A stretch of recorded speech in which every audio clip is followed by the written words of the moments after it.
O W20, grupo voltado para a promoção da equidade de gênero e o empoderamento econômico das mulheres no âmbito do G20, entregou seu comunicado oficial ao governo brasileiro, que ocupa atualmente a presidência do principal Fórum de Cooperação Global. A cerimônia de entrega foi realizada no Teatro Municipal do Rio de Janeiro, com a participação de delegações estrangeiras e autoridades nacionais. O documento elaborado coletivamente por representantes dos países que compõem o grupo indica 5 áreas prioritárias para o empoderamento econômico feminino e a efetivação das políticas de equidade de gênero.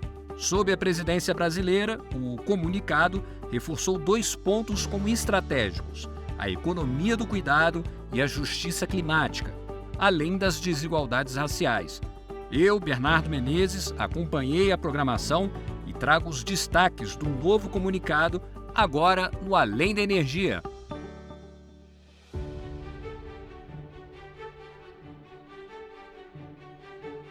Para começar, eu gostaria de fazer um pequeno resumo do documento elaborado pelo W20. O comunicado traz uma lista de recomendações e propostas de ação em 5 eixos prioritários: acesso ao financiamento, ao capital e aos mercados, a economia do cuidado, a participação feminina nas áreas de ciências, tecnologia, engenharia e matemática, a justiça climática e a erradicação da violência contra mulheres e meninas. A Ana Fontes, presidente da edição brasileira do W20 e fundadora da Rede Mulher Empreendedora, falou um pouco sobre a produção do documento. Vamos ouvir. Os 2 pontos que o Brasil colocou foi a economia do cuidado e a justiça climática na perspectiva de gênero. E uma coisa que estava muito difícil de aprovar e que a gente conseguiu é colocar a perspectiva racial e étnica, ou seja, raça e etnia, dentro de todos os itens. O que acontece? As emergências climáticas, elas atingem mais fortemente os desiguais.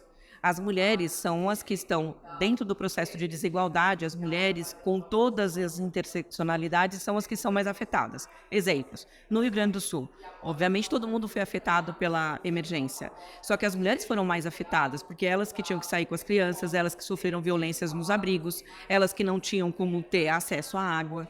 Quando você olha, por exemplo, no Nordeste, a falta de água, quem vai buscar água? Normalmente são as mulheres, a visão da lata d'água na cabeça. Então, o que a gente está mostrando é que em todas as ações e planejamentos em relação à questão climática, nós temos que colocar a perspectiva de gênero, porque senão nós estaremos mais uma vez reforçando essas desigualdades em relação às mulheres. E é por isso que é importante a gente olhar a justiça climática na perspectiva de gênero.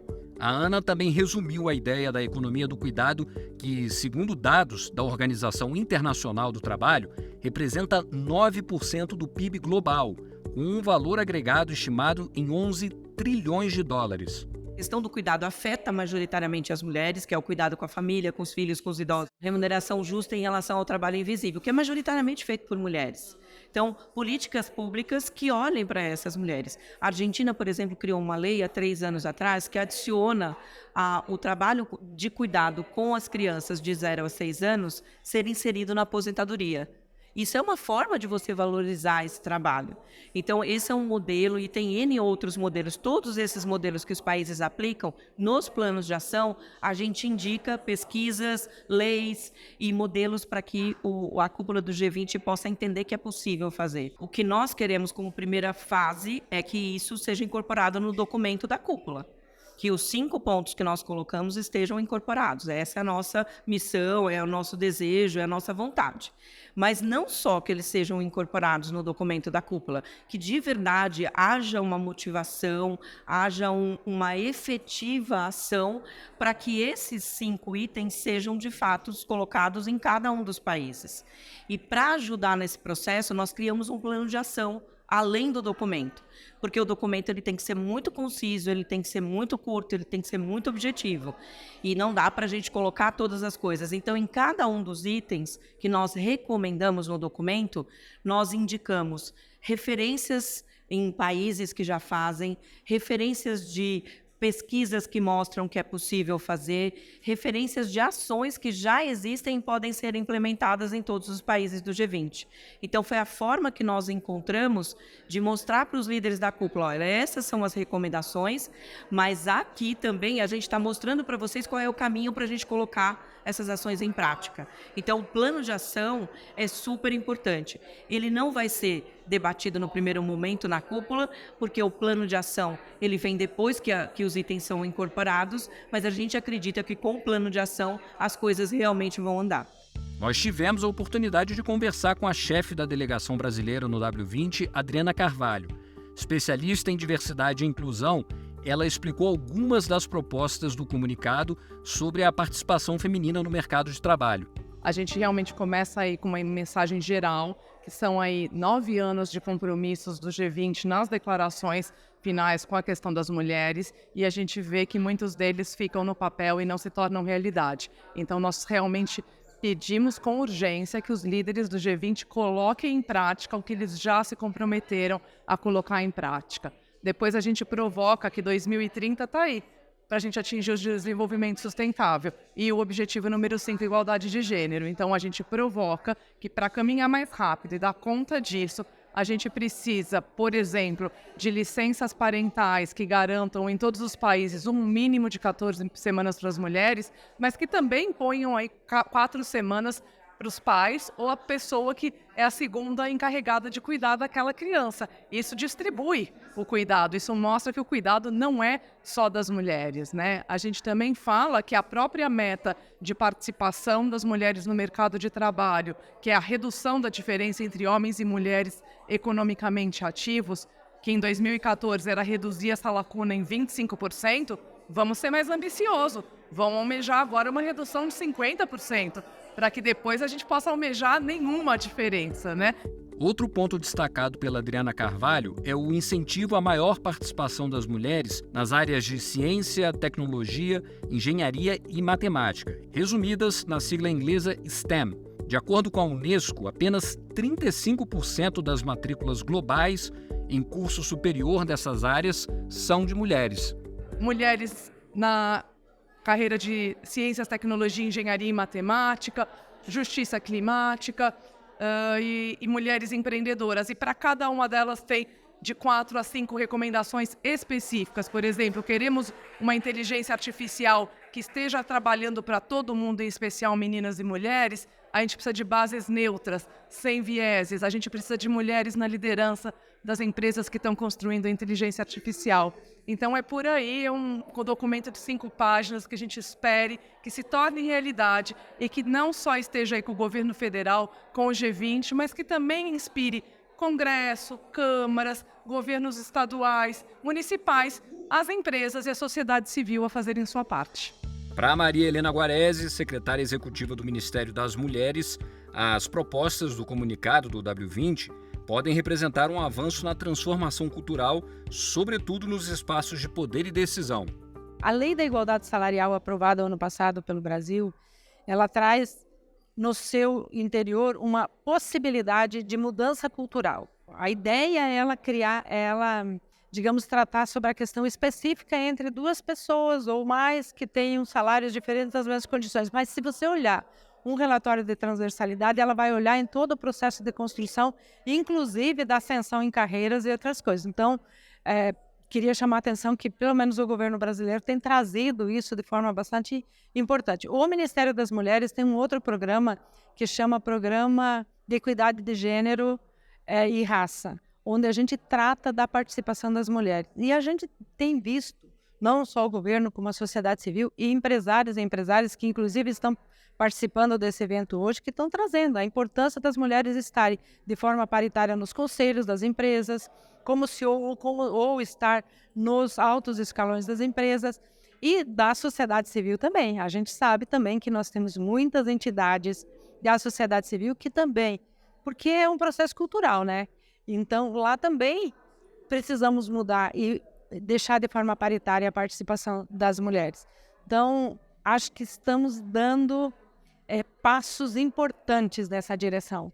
E esse comuniquê é um passo importante nesse processo. Então, para mim, é uma alegria mesmo participar desse processo e estar aqui hoje. E receber esse comuniquê em nome da ministra Cida Gonçalves. Eu acho que o Brasil está passando algumas mensagens. Uma delas é que as mulheres, dentro desse G20, estão fazendo um papel fundamental e, portanto, nós mulheres, temos todas as condições para estar debatendo qualquer assunto. Então, o presidente Lula colocou, inclusive, várias mulheres em lugares de lideranças no G20, e isso é uma coisa fundamental.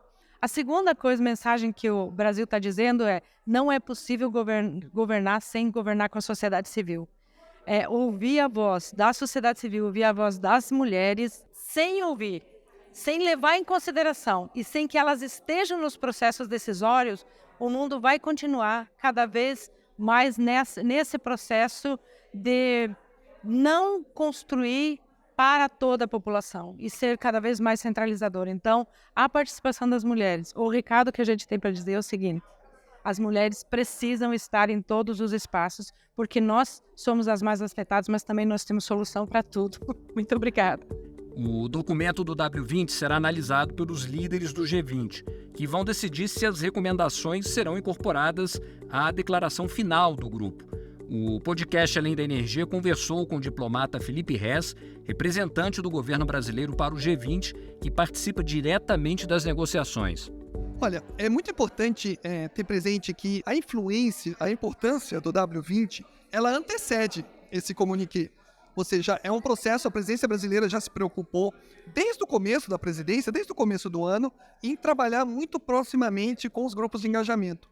Então, nós em julho desse ano, já tem 2 meses, nós tivemos pela primeira vez no G20 a possibilidade de que os grupos de engajamento conversassem diretamente com a parte de governo, com os Sherpas, né? Os Sherpas são os CEOs do G20, são os representantes dos presidentes, dos líderes, e tivemos essa oportunidade então, e o W20, como os demais grupos de engajamento, já anteciparam para o governo suas recomendações, suas visões sobre o tema do empoderamento das mulheres. E, conforme a ministra Maria Helena já mencionou na apresentação dela, essas mensagens já foram sendo incorporadas em pelo menos 5 declarações ministeriais, elas já incorporaram. Então, esse documento aqui, ele digamos, mais uma etapa, um aporte do W20 para a construção da declaração de líderes. Então, o comuniqué em si, ele não é integralmente incorporado na declaração de líderes, mas as ideias aqui presentes seguramente estarão, se Deus quiser, depois da negociação, presentes na declaração dos líderes. Como é que você vê essa negociação? Você acha que é uma negociação fácil? Os temas, eles estão alinhados com o que o Brasil, a presidência brasileira, tem percebido dentro no âmbito do G20, dos debates que vem acontecendo? Olha, eu acho que há um reconhecimento muito grande da legitimidade, da importância da questão do empoderamento de mulheres. É um tema transversal, é um tema que não dá para imaginar nenhum assunto em que o tema das mulheres não se coloque. Você vai na vertente desde econômica, discriminação de minorias, de raça, enfim, todos os aspectos estão envolvidos. Agora, talvez exatamente por isso tem aspectos em que o consenso é mais fácil e aspectos em que a coisa é mais sensível. Tem que lembrar que os 21 membros do G20 é uma paleta muito diversa de opiniões e de visões. Então, uma coisa é a visão do Brasil como país. Nós temos uma atitude com relação ao tema. Agora, quando a gente usa o chapéu de presidência, aí nós temos que encontrar o equilíbrio. Então, tudo que diz respeito ao empoderamento de mulheres, eu tenho a impressão que há uma convergência muito grande de pontos de vista, um denominador comum. Quando a questão começa a caminhar para gênero, discriminação, aí nós começamos a entrar em áreas em que a diferença de posições começa a ficar mais forte. E aí o consenso começa a ficar mais difícil. Então, aonde a gente consegue levar a linha, só a negociação vai dizer. O que importa é que o Brasil, enquanto país, faremos o melhor que a gente puder para levar a linha o mais longe possível. Agora, se como presidência a gente vai conseguir, não sei o quanto que a gente vai conseguir, é a negociação que vai dizer. A reunião de cúpula do G20 está marcada para os dias 18 e 19 de novembro de 2024, no Rio de Janeiro. A presidente do W20 no Brasil, Ana Fontes, avalia que o comunicado já representa uma potente contribuição do país para a comunidade internacional. Eu achei que esse foi um dos mais duros, mais difíceis de aprovação, porque tinham temas realmente mais duros. E nós, esse ano, como Brasil, nós focamos em ações práticas e pragmáticas. A gente não, porque a linguagem do G20 é uma linguagem muito genérica, muito ampla, porque você tem que acomodar vários pensamentos e várias ações. O que a gente tentou fazer, o que é mais difícil, é trazer coisas práticas. temos que fazer isso, temos que fazer aquilo, podemos usar referência tal, estatística tal. Então, foi mais difícil construir. Mas a gente acredita que, desta forma, a gente vai sair do discurso que precisamos, que temos, que não sei o quê, para o discurso de vamos fazer. E nós estamos mostrando como fazer. Nós não estamos falando só que precisa, nós estamos falando como fazer através do plano de ação. Então, eu acho que essa é uma grande diferença e esse é um grande resultado e uma grande entrega do Brasil esse ano para o W20. A ENGIE é uma das patrocinadoras do W20 e acompanhou os diálogos feitos ao longo do ano para a elaboração do documento. A Érica Zoeller, gerente de diversidade, equidade e inclusão da ENGIE Brasil e head do tema para a América Latina, destacou a importância das propostas encaminhadas no comunicado entregue às lideranças do G20. Vamos ouvir.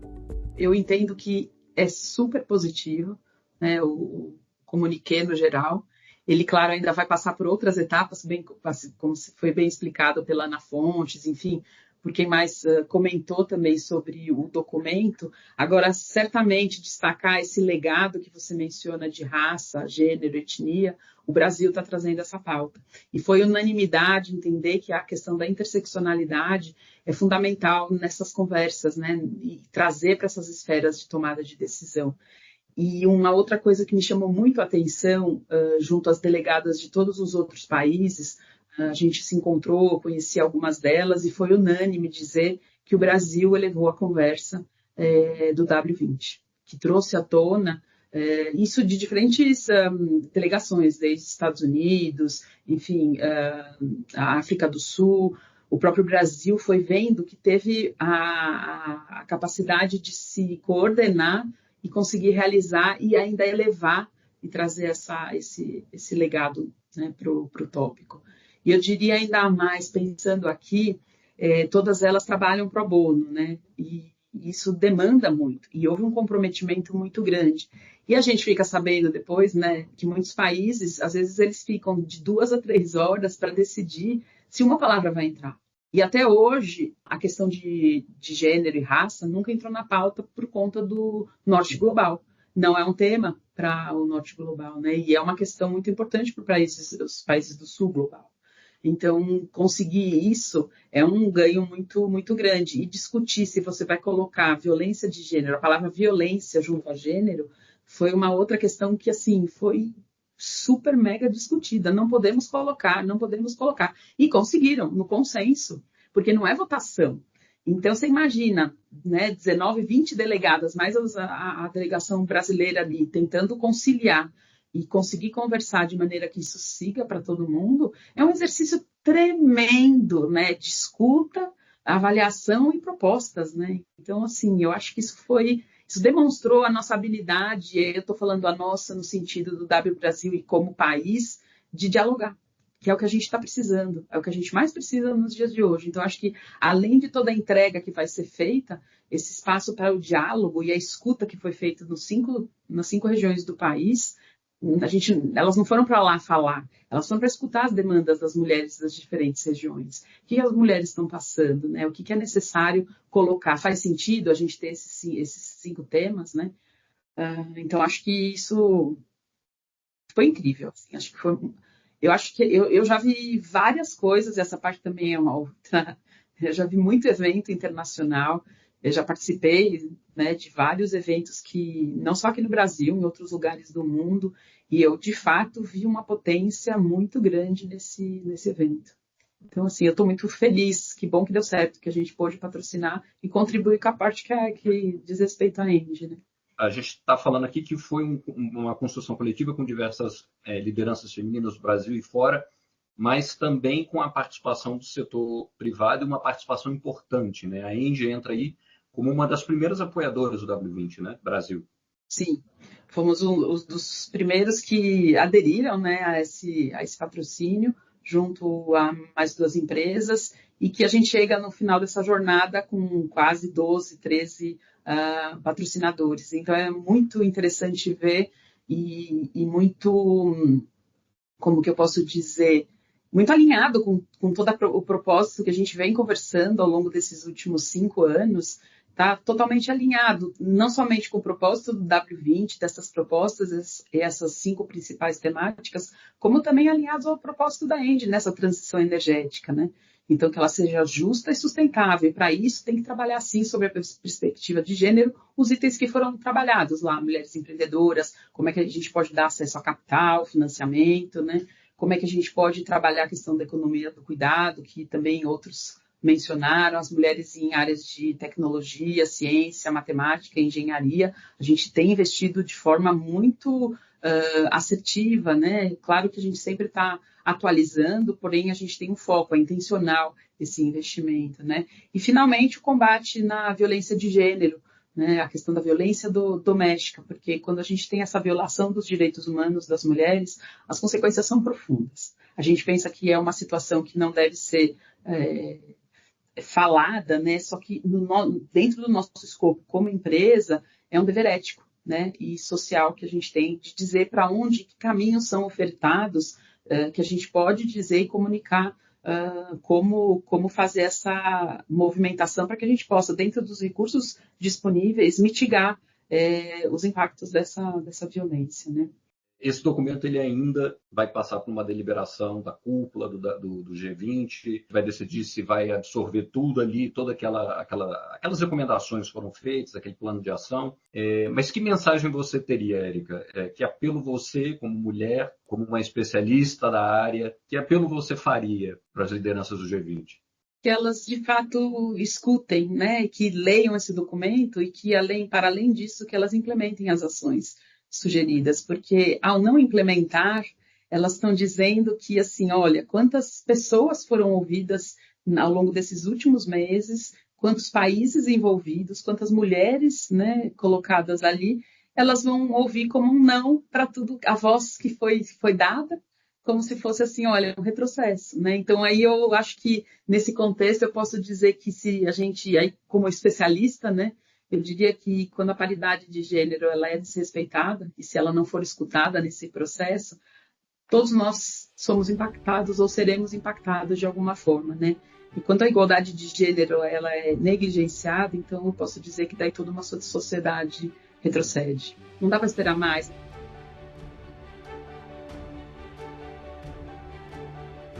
Este foi mais um episódio do Além da Energia. Nós parabenizamos e agradecemos a participação especial da Ana Fontes, da Adriana Carvalho, da Maria Helena, do diplomata Felipe Rez e, claro, da Érica Zoeller. No site da ENGIE você encontra mais notícias sobre o setor de energia, cidades inteligentes e transição energética. Para quem já nos acompanha, não esqueça de curtir e seguir o canal da ENGIE no YouTube. Acompanhe também o podcast nas principais plataformas de áudio. Até mais!